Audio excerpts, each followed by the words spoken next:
نحمده ونصلي ونسلم على رسوله الكريم أما بعد فأعوذ بالله من الشيطان الرجيم بسم الله الرحمن الرحيم رب اشرح لي صدري ويسر لي أمري واحلل عقدة من لساني يفقه قولي ربنا آتنا في الدنيا حسنة وفي الآخرة حسنة وقنا عذاب النار آمين بجاه سيد المرسلين صلى الله عليه وسلم۔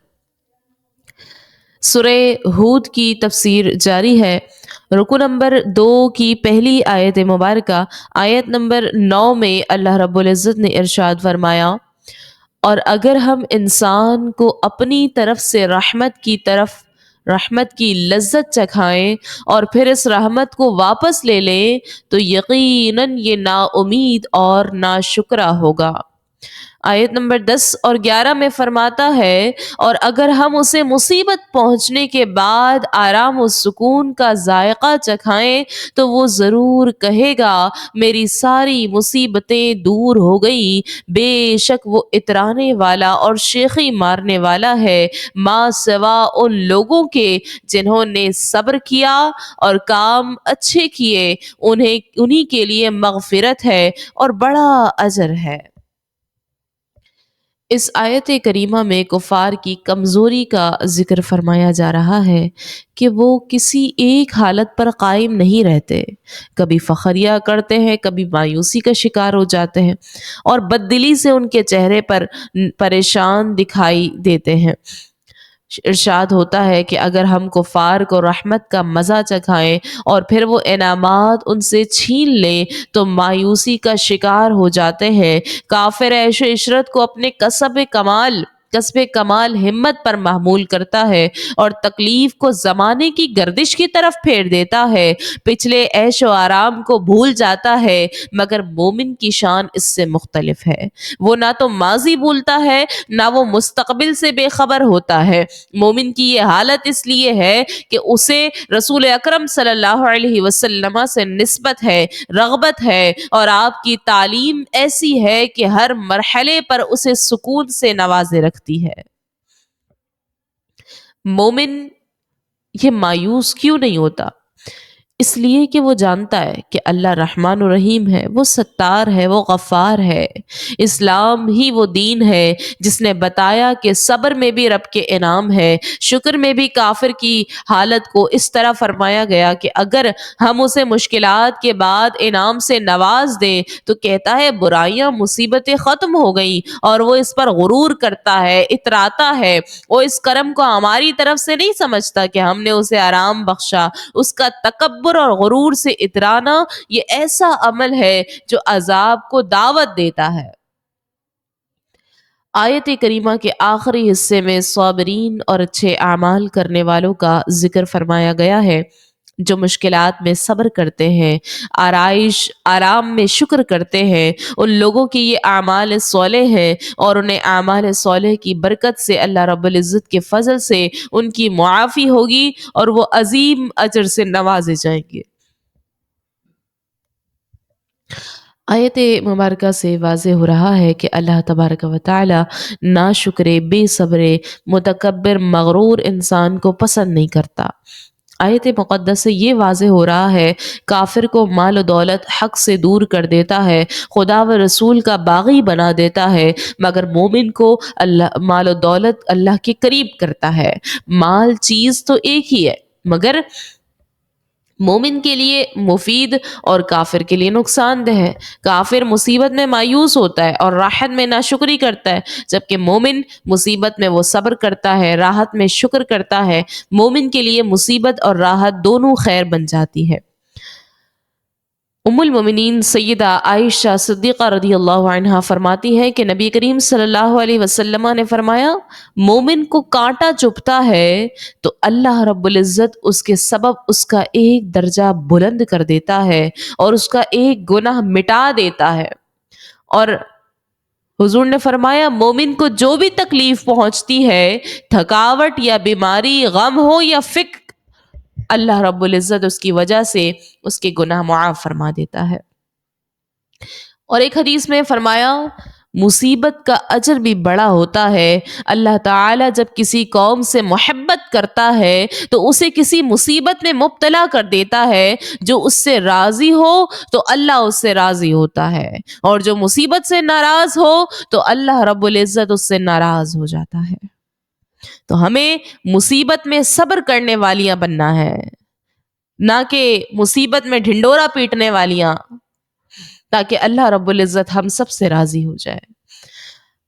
اگلی آیت مبارکہ میں فرماتا ہے، کیا آپ وحی کے کسی حصے کو چھوڑنے والے ہیں اور آپ کا دل اس بات سے تنگ ہونے والا ہے کہ وہ تمہیں یہ کہیں گے کہ آپ پر کوئی خزانہ کیوں نہ اتارا گیا، یا آپ کے ساتھ کوئی فرشتہ کیوں نہیں آیا؟ آپ تو صرف ڈرانے والے ہیں اور اللہ ہر شے کا نگہبان ہے۔ کیا وہ یہ کہتے ہیں کہ انہوں نے قرآن کو از خود گھڑ لیا ہے؟ تو آپ کہیے پھر تم اس جیسی 10 صورتیں لے آؤ اور اپنی مدد کے لیے اللہ کے سوا جس کو بلا سکتے ہو بلا لو، اگر تم سچے ہو۔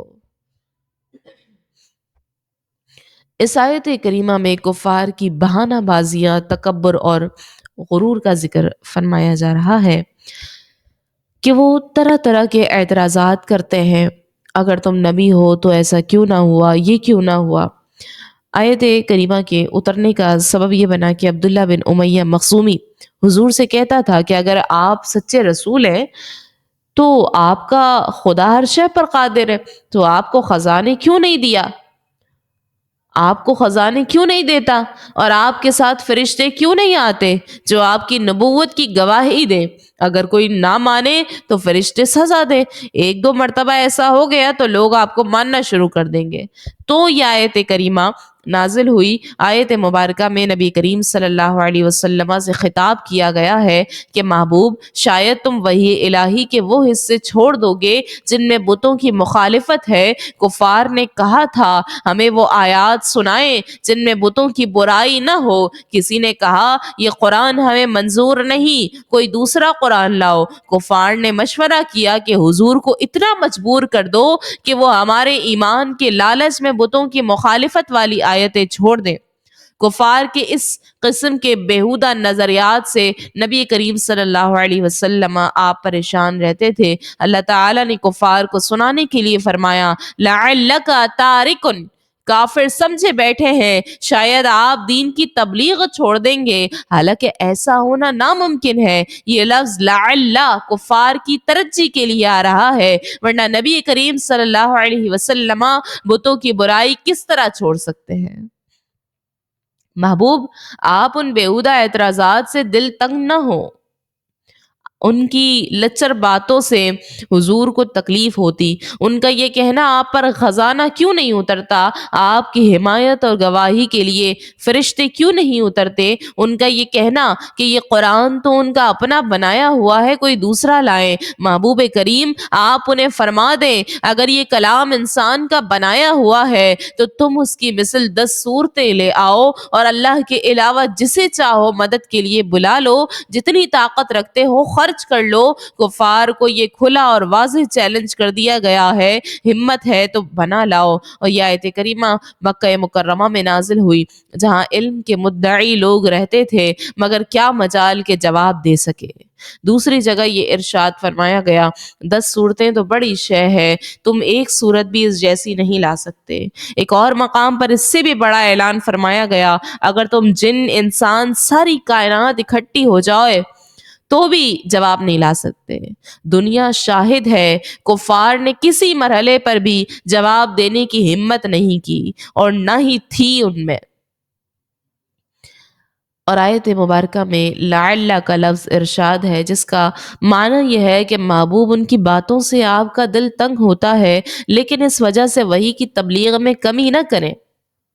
استفہام یہاں پر انکاری کے طور پر بھی معنی کیا گیا ہے کہ محبوب، کیا آپ ان کی خباثتوں کے باعث تبلیغ ترک کر دیں گے؟ نہیں، بالکل نہیں، آپ ایسا نہیں کریں گے۔ رسول اللہ صلی اللہ علیہ وسلم کو عنایت اور کرم سے نوازا جا رہا ہے، آپ ان کی پرواہ نہ کریں اور تبلیغ کا کام کرتے رہیں۔ دین کا کام نہ کرنا گناہ ہے اور حضور ہر گناہ سے پاک ہیں کہ معصوم ہے۔ لعلک، یہ بیان فرمانے کا یہ مقصد نہیں ہے کہ فی الواقع آپ کے بارے میں ایسا گمان ہو سکتا تھا، بلکہ مقصود ان چیزوں سے بری ہونا بیان کرنا ہے کہ آپ نہ قرآن کا کوئی حصہ چھوڑ سکتے ہیں اور نہ آپ کو ان کی فرمائشوں سے دل تنگ ہونا چاہیے۔ آیت نمبر 14 میں فرمایا، پھر اگر وہ تمہارے چیلنج کو قبول نہ کریں تو یقین رکھو کہ قرآن پاک اللہ ہی کے علم کے ساتھ نازل کیا گیا ہے اور اس کے بغیر کوئی عبادت کا مستحق نہیں۔ اے کافرو، کیا تم اسلام لانے والے ہو؟ جو لوگ دنیا کی زندگی اور اس کی آسائش کو طلب کرتے ہیں تو ان کے تمام اعمال کا صلہ یہی دے دیں گے اور ان کے صلے میں کوئی کمی نہیں کی جائے گی۔ یہ وہ لوگ ہیں جن کے لیے آخرت میں آگ کے سوا کچھ نہیں، اور جو کچھ دنیا میں کیا برباد ہو گیا اور جو کچھ وہ کرتے تھے مٹنے والا ہی تھا۔ پچھلی آیت کریمہ میں ارشاد تھا کہ اگر وہ قرآن پاک کے متعلق کہتے ہیں یہ انسان کا بنایا ہوا کلام ہے تو وہ اللہ کے بغیر سب کو بلا لیں اور جواب دیں، وہ جواب نہ دے سکیں گے تو اب چاہیے کہ کفار سیدھی راہ پر آ جائیں اور حق کو مان لیں کہ قرآن خدا کا کلام ہے، انسان کا بنایا ہوا نہیں ہے۔ نبی کریم صلی اللہ علیہ وسلم سے یہ فرمایا جا رہا ہے کہ محبوب وہ تمہارے چیلنج کا جواب نہیں دے سکیں تو انہیں بتا دیں یہ خدا کا کلام ہے، صرف اللہ ہی کے علم سے نازل کیا گیا ہے۔ یہ خطاب ایمانداروں سے بھی ہو سکتا ہے کہ اگر کفار تمہارا جواب نہ دے سکیں تو سمجھ لو یہ اللہ کا کلام ہے، اسی کی طرف سے نازل کیا گیا ہے۔ اور مفسرین نے یہ بھی بتایا ہے کہ یہاں لکم کا خطاب کفار سے ہے اور بتایا جا رہا ہے اے کافرو، اگر تمہارے معبودان باطل اس چیلنج کا جواب نہ دے سکیں تو پھر یقین کر لو یہ کلام اللہ کا ہے، اسی کی طرف سے اتارا گیا ہے اور وہی سچا معبود ہے۔ آیت کریمہ میں فرمایا گیا ہے جو کوئی اپنی زندگی میں عیش و عشرت کا ارادہ کر کے اچھے کام کرے ہم اس کے اعمال کا صلہ دنیا میں ہی دے دیں گے اور ذرا بھی کمی نہیں کی جائے گی۔ یعنی کفار اور مشرکین جو بھی ایسا کام کریں جس سے اچھائی کا پہلو نکلتا ہے، سرائے بنانا، پانی کا نل لگانا، سڑکیں بنانا، اسپتال تعمیر کرانا، ایسے کاموں کا بدلہ انہیں دنیا میں ہی دے دیا جاتا ہے۔ قیامت کے دن ان اعمال کا کوئی اجر انہیں نہیں دیا جائے گا۔ کفار کی دنیاوی زیب و زینت اسی کے نتیجہ ہے، گویا دنیا میں امیر ہونا کوئی معنی نہیں رکھتا، اصل بھلائی آخرت کی ہے۔ اگر کوئی مسلمان بھی نماز، روزہ، حج، زکوٰۃ دنیا کے دکھاوے کے لیے کرے اور اللہ کی رضا مطلوب نہ ہو تو وہ بھی اسی زمرے میں شمار ہوگا کہ اس کے پیش نظر اللہ کی خوشنودی نہیں، دنیا کا وقار ہے۔ دنیا کی عزت چاہنے والے خراب نیت سے نیکی کا بیج بوتے ہیں تو ان کی حالت یہ ہوتی ہے کہ آخرت میں ان کا حصہ نہیں ہوتا، کہ ان کی تمام عبادات اللہ کے لیے نہیں دنیاوی جاہ و جلال کے لیے ہوتی ہے۔ اور آیت مبارکہ میں حیات دنیا کا ذکر فرمایا گیا ہے، اس سے مراد شرک، کفر، ریاکاری، منافقت، دھوکہ دہی، یہ زندگی حیات ہے، دنیا ہے۔ آیت مبارکہ کے آخر میں فرمایا گیا لا یبخسون، ان کے اعمال کے بدلے میں کسی قسم کی کمی نہیں کی جائے گی۔ سخت ترین دشمن کو بھی دنیا کے ظاہری اچھے کاموں کا اجر دیتا ہے، کسی پر ظلم نہیں کرتا۔ جب ظالموں کو ان کے لیے ان کے کیے کا اجر دیتا ہے تو اپنے محبوبوں کو کیسے محروم کر دے گا۔ آیت مبارکہ سے یہ بھی واضح ہو رہا ہے کہ انسان جس کام کو جس نیت سے کرے گا اسی اعتبار سے اس کو صلہ دیا جائے گا۔ جیسا کہ حدیث مبارکہ میں نبی کریم صلی اللہ علیہ وسلم کا فرمان ہے، اعمال کا دار و مدار نیت پر ہے، ہر شخص کو اس کی نیت کے مطابق پھل ملتا ہے، انما الاعمال بالنیات۔ اگلی آیت مبارکہ میں اللہ رب العزت نے ارشاد فرمایا، کیا جو شخص اللہ کی طرف سے دلیل پر ہو اور اس کے پاس اللہ کی طرف سے گواہ بھی ہو اور اس سے پہلے موسیٰ کی کتاب جو رہنما اور رحمت ہے وہ بھی گواہ ہو، وہ ان منکروں کے برابر ہو سکتا ہے؟ یہی لوگ ہیں جو اس پر ایمان رکھتے ہیں، اور تمام فرقوں میں سے جس نے بھی اس کے ساتھ کفر کیا اس کی وعید کی جگہ دوزخ ہے۔ اے مخاطب، تو اس کے متعلق شک میں نہ پڑنا، بے شک وہ تمہارے رب کی طرف سے حق ہے، لیکن اکثر لوگ ایمان نہیں لاتے۔ اور اس سے بڑھ کر ظالم کون ہوگا جو اللہ پر جھوٹا بہتان لگائے؟ یہ لوگ اپنے رب کے سامنے پیش کیے جائیں گے اور تمام گواہ یہ کہیں گے، یہی وہ لوگ ہیں جنہوں نے اپنے رب پر جھوٹ باندھا، آگاہ ہو جاؤ، ظالموں پر اللہ کی لعنت ہے۔ اس آیت مبارکہ میں کفار کے اس عقیدے کی تردید کی جا رہی ہے کہ دنیا میں جو چاہو کر لو، قیامت کو بت ان کی مدد کریں گے۔ فرمایا جا رہا ہے سب کچھ ان کا باطل گمان ہے، اور فرمایا گیا اس شخص سے زیادہ بڑا ظالم کون ہے جو اللہ پر الزام لگائے۔ اس آیت مبارکہ کے نازل ہونے کا سبب یہ بنا کہ جب یہودی کفار یہ کہتے تھے مسلمان عقل سے دور ہیں اور دین موسیٰ کے منکر ہیں، یہود کی یہ باتیں اس وقت ہوئی جب چند یہودی مسلمان ہو گئے، تب یہ آیات مبارکہ نازل ہوئی۔ آیت مبارکہ میں حق و باطل کا شاندار طریقے سے مقابلہ کیا جا رہا ہے۔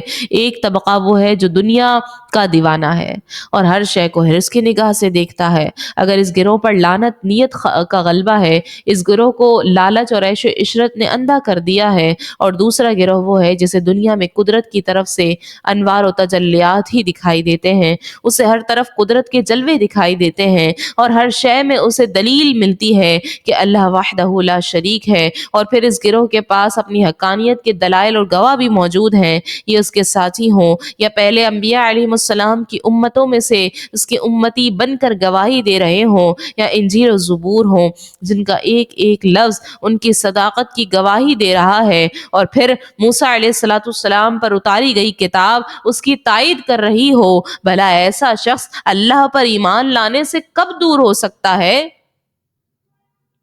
ایسی کھلی واضح نشانیوں کے بعد تو کوئی پرلے درجے کا ضدی ہی منکر ہو سکتا ہے۔ رہے عقل و ہوش والے لوگ، وہ تو اس پر ایمان لاتے ہیں۔ آیت مبارکہ میں گواہ کا ذکر ہے، اس سے مراد نبی کریم صلی اللہ علیہ وسلم کی زبان مبارک ہے۔ یہ زبان معجزہ ہے، اور معجزہ نبوت کی دلیل ہوتا ہے، لہٰذا یہ زبان خود نبوت کی گواہ بن گئی۔ یا اس سے مراد پہلی امتوں کے مسلمان ہونے والے لوگ جن کا ایمان لانا ہمارے نبی کریم صلی اللہ علیہ وسلم کی نبوت کی گواہی تھی۔ یا اس سے مراد حضرت علی ہے کہ آپ نے بچپن میں کلمہ پڑھ کر نبوت کی گواہی دی، یا تو حضرت خدیجہ مراد ہے کہ آپ نے سب سے پہلے کلمہ پڑھایا۔ اس سے مراد کائنات بھر کے چرند پرند حیوانات کی گواہی ہے۔ یہ سارے واقعات و معاملات حضور کی نبوت کی کھلی گواہی ہے۔ کتاب سے مراد توریت ہے، جس کا ایک ایک حرف حضور کی گواہی دیتا ہے، اور یہ کتاب حضور کی نعت ہے، اور گواہ سے مراد قرآن بھی ہو سکتا ہے جو حضور کا معجزہ ہے۔ آیت مبارکہ میں فرمایا گیا اس شخص سے بڑا ظالم کون ہے جو خدا پر جھوٹ کا الزام لگاتا ہے، خدا کے بارے میں اولاد کا عقیدہ رکھتا ہے، یا کسی کو اس کا شریک ٹھہراتا ہے، یا اپنی طرف سے حلال و حرام کا فیصلہ کرتا ہے اور پھر کہتا ہے یہ خدا نے کہا ہے، بتوں کی پرستش کو حق جانتا ہے اور خدائے وحدہ لا شریک سے منہ پھیرتا ہے۔ اللہ پر جھوٹ باندھنے کا معنی یہ بھی ہے کہ بات اپنی طرف سے کی ہے مگر اسے منسوب رب کی طرف سے کرتا ہے۔ ایسے لوگوں پر گواہ کہیں گے یہی لوگ ہیں جو رب پر جھوٹ بولتے تھے۔ گواہوں سے فرشتے بھی ہیں، ان کے نامہ اعمال بھی ہیں، ان کے اعضا بھی ہیں، ان کی رسوائی دیکھ کر عام لوگ بھی کہیں گے یہ جھوٹے ہیں۔ اور آیت کریمہ کے آخر میں فرمایا گیا ظالموں پر خدا کی لعنت ہے۔ آیت نمبر 19، 20 اور 21 میں فرمایا وہ لوگ جو اللہ کی راہ سے روکتے ہیں اور اس میں ٹیڑھا پن چاہتے ہیں اور وہی آخرت کے منکر ہیں۔ وہ زمین میں عاجز کرنے والے نہیں، اور نہ اللہ کے علاوہ ان کا کوئی حمایتی، انہیں عذاب پر عذاب ہوگا، وہ نہ سن سکتے ہیں نہ دیکھتے ہیں، وہی لوگ ہیں جنہوں نے اپنی جانیں خسارے میں ڈالی اور گم ہوئی ان سے وہ باتیں جو افترا کرتے تھے۔ اس آیت کریمہ میں ایمانداروں کو حوصلہ دیا جا رہا ہے کہ وہ کفار کی سازشوں سے پریشان نہ ہو۔ کفار ہزار افترا کریں، بہانے بنائیں، جھوٹ گڑیں، اسلام والوں کو عاجز نہیں کر سکتے۔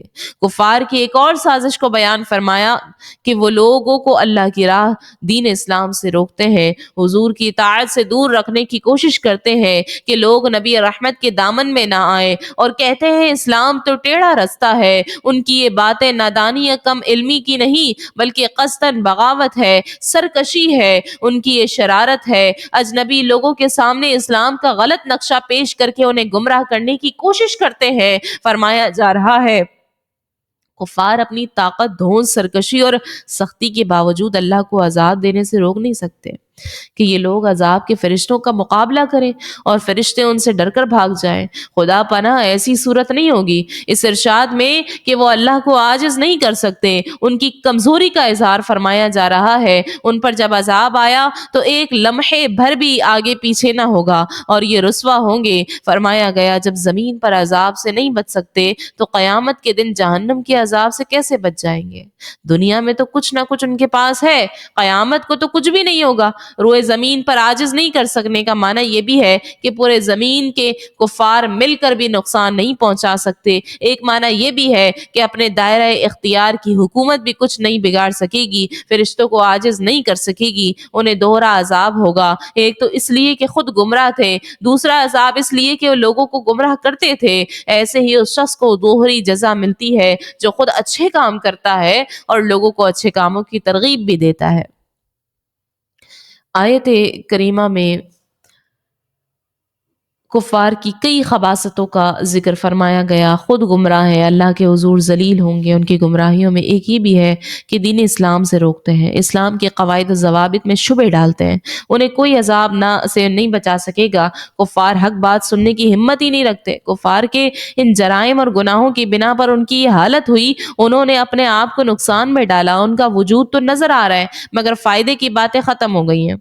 آیت کریمہ سے یہ بھی واضح ہو رہا ہے اسلام میں من گھڑت تاویلات، قواعد و ضوابط میں اپنی رائے دینا، ہٹ دھرمی کرنا کفار کا شعار ہے، مسلمانوں کا نہیں ہے۔ ہیلے بہانے بنا کر خدا کی راہ سے روکنا مسلمانوں کا شیوا نہیں ہے۔ اور آیت کریمہ میں فرمایا گیا کفار کا کوئی مددگار نہیں، اس سے واضح ہے اللہ کے فضل سے ایمانداروں کے مددگار ہوں گے۔ آیت کریمہ میں فرمایا گیا ان کے ساری باتیں سازشیں بیکار ہو گئی۔ جن بتوں سے نجات کی امید کرتے تھے وہ کہیں نظر ہی نہیں آتے، ان کا نام و نشان ہی نہیں ملتا، انہی کے کیے کی سزا انہیں مل گئی ہے۔ آیت نمبر 22، 23 اور 24 میں اللہ رب العزت نے فرمایا یقیناً وہ لوگ آخرت میں سب سے زیادہ نقصان میں ہیں، بے شک وہ لوگ جو ایمان لائے اور اچھے کام کیے اور اپنے رب کی طرف جھک گئے، یہی لوگ جنت والے ہیں اور اس میں ہمیشہ رہیں گے۔ دونوں گروہوں کا حال ایسا ہے، ایک اندھا اور بہرا اور دوسرا دیکھتا ہے اور سنتا ہے، کیا دونوں کا حال ایک جیسا ہے؟ کیا تم نصیحت حاصل نہیں کرتے؟ پہلی آیت مبارکہ میں کفار اور ان کے انجام کا ذکر ہم سماعت کر رہے تھے، اور ارشاد تھا ان کا کوئی حامی نہیں ہے، ان کا کوئی مددگار نہیں ہے۔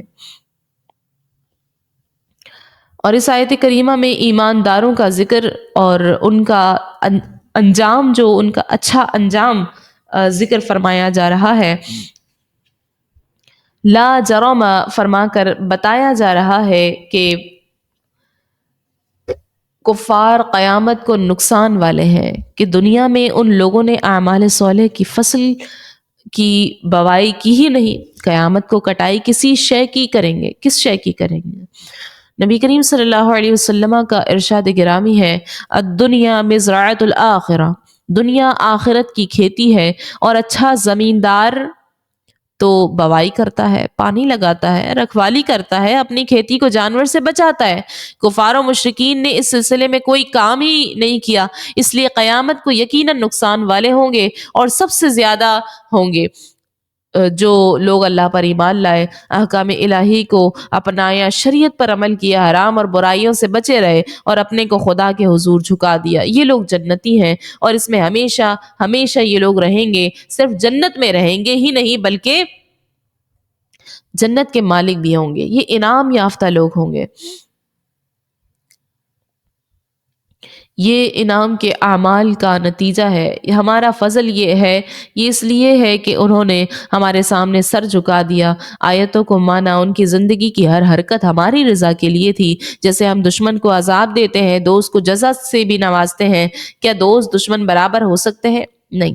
جیسے یہ بات واضح ہے کہ دیکھنے والا اور اندھا سننے والا اور بہرا دونوں برابر نہیں، ایسے ہی کافر اور مومن برابر نہیں، کافر اندھا بھی ہے، بہرا بھی، مومن دیکھتا بھی ہے اور سنتا بھی ہے۔ کفار کی کئی حالتوں کا ذکر فرمایا گیا، انہوں نے اپنے خسارے میں رکھا، دنیا بیکار ہو گئی، دین تو تھا ہی نہیں، دنیا سے بھی ہاتھ دھو بیٹھے، قیامت کو عذاب میں ہوں گے۔ آیت مبارکہ میں ایک جلیل القدر نبی حضرت نوح علیہ السلام کا ذکر انشاءاللہ آگے آئے گا، اور اسی آیت مبارکہ پر سورہ ہود کے رکو نمبر 2 کا اختتام ہوتا ہے۔